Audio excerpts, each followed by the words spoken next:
Камалдар Нурда, Татарстандың Галиаскар Камал исемендәге Дәүләт Академия театры артистлары Өфөлә. 2 елга бер узгарылган алмаш гастрольдәр 20 февральгә тиклем дәвам итә. Күптән түгел генә Башкортостандың Нур Татар дәүләт театры артистлары Татарстанда булып кайткайны. Явап гастрольдәрдә күршеләр халык күпләп йөрегән спектакльләрен күрһәтәсәк. Һуңгы 2 елда куелган премьералар менән беррәттән өр-яңы әсәрләр дә тәкъдим ителәсәк.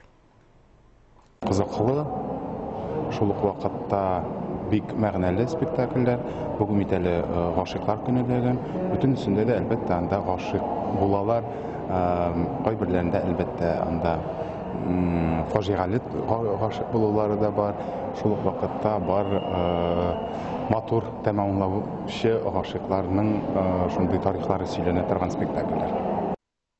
Камалдар башкала халкына 7 спектакль алып килгән. Сәхнә корамалдарын йөртү өчен генә 4 йөк машинаһы ялып ителгән. Улар гастрольләр дәвамында 2 республика арасында декорация ташыясак. Гастрольләрдә 100гә якын актер һәм хезмәткәр катнаша. Татарстанның атказанган артисты Фәнис Йоханшин әйтүенчә, Өфө халкына ул аек образда күренгәне юк. Уфа тамашачысы мине гел исерекләр ролендә күрә. Беренче килгәндә мин Туфан абыйның Җан Кисәкәем спектаклендә Рим образы белән килгәнем. Ә монсында инде Аяз Гыйләҗевнең әсәре Әтәш менгән шитәнгә әсәрендә шулай күргәнегезчә Кылы Кирам образында чыгыш ясаячакбыз. Аллага шөкер, бик әйбәт бара, бик әйбәт башланып китте. Һәм дә инде шушы алган стартыбыз бик матур гына финишка килеп җитәр дип уйлыйм.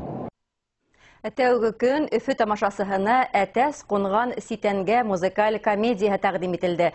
Башкала халкы күршеләрне үтәлә йылы кабул итте. Бunda шаккаткыч бит рухи азак булды монда спектакльдә. Рахатларым карады. Күңелләр ачып, томаланып килгән спектакльгә ширләштереп тораларым, хәзер терелеп кайтып китә спектакльгә килгәч. Элекке проблемалар монда күренә.